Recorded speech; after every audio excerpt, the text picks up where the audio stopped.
Et comme annoncé en titre, célébration différée ce matin de la Journée mondiale de la liberté de la presse, l'événement présidé par le ministre de la Communication a donné à débattre sur l'intelligence artificielle et la liberté de la presse. Patrick Simangoy, Richard Evindimbumba. Cette 32e édition de la Journée mondiale de la liberté de la presse, célébrée en différé autour du ministre de la Communication et des Médias, Paul Maringonju, et de plusieurs membres du gouvernement ici à la maison Georges Raweri, a permis aux communicateurs de réfléchir sur un thème évocateur, informer dans un monde complexe l'impact de l'intelligence artificielle sur la liberté de la presse et les médias. Nous pouvons nous rendre compte, en suivant les réseaux sociaux, combien l'intelligence artificielle va si vite pour créer des scénarios sortis de l'imagination humaine, mettant ainsi en scène des acteurs de tous les bords de la société dans des contextes souvent inspirés de la caricature ou contes et légendes. Mais il est aussi du devoir des pouvoirs publics de prévenir les dérives que cette capacité de l'intelligence artificielle peut entraîner. Dès cet instant, l'impact que peut avoir l'intelligence artificielle sur la liberté de la presse et des médias prend tout son sens et nous interpelle. La vision des plus hautes autorités du pays en la matière a été bien partagée par le patron de la communication. La liberté de la presse doit s'arrêter là où commence l'expression des autres libertés, telles que les libertés individuelles, les citoyens, les libertés publiques, etc. Pour ce qui le concerne, l'État assume un rôle de veille et de régulation de la paix sociale, tout en encourageant le foisonnement et la circulation de l'information. Il est bien clair que les pouvoirs publics encouragent toutes les formes d'inventivité, sauf ce qui nuit à autrui.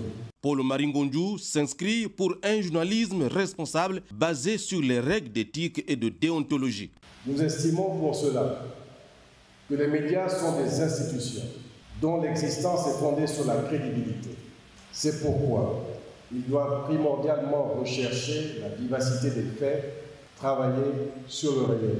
La présence nombreuse des membres du gouvernement à cette célébration 2025 est le témoignage de l'avancée démocratique enregistrée par le Gabon depuis le coup de libération du 30 août 2023 perpétré par les militaires. Reporters sans frontières classe le Gabon à la 51e place sur 180 pays, soit un bond spectaculaire de 54 places de gagné en 19 mois, dévançant plusieurs démocraties occidentales. En Afrique, le pays de Brice Clotaire Oligui Nguema occupe la première place en Afrique centrale. Un progrès salué par tous.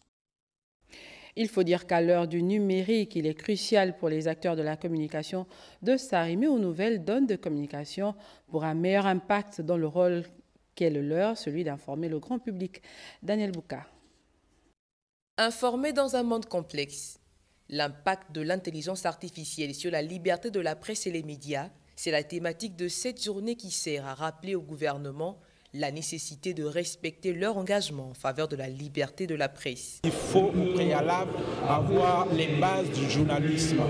Même si on vous donne tous les textes du monde en utilisant l'IA, cela ne vous permettra pas forcément de sortir le texte qui sied au contexte. Le mandat de l'UNESCO pour assurer la libre circulation des mots et des idées, ainsi que l'intégrité de l'information apparaît d'autant plus nécessaire.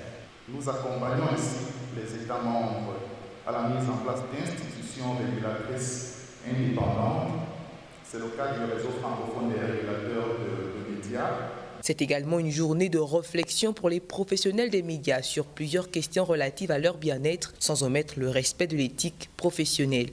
La question du statut particulier des communicateurs est une question ancienne, n'est-ce pas? Elle date de Mathusalem, 25 ans après mon arrivée ici, d'abord à la RTG chaîne 1, aujourd'hui Gabon Télévision. Ce document est toujours là, il n'a jamais connu un aboutissement. Nos espoirs sont tournés aujourd'hui vers le nouveau ministre de la Communication. Au XXIe siècle, il est quasiment impossible d'échapper à l'intelligence artificielle dans la pratique de ce métier noble. C'est donc là le lieu pour ces acteurs de trouver le meilleur mot d'utilisation pour limiter la désinformation, risque majeur de cette technologie.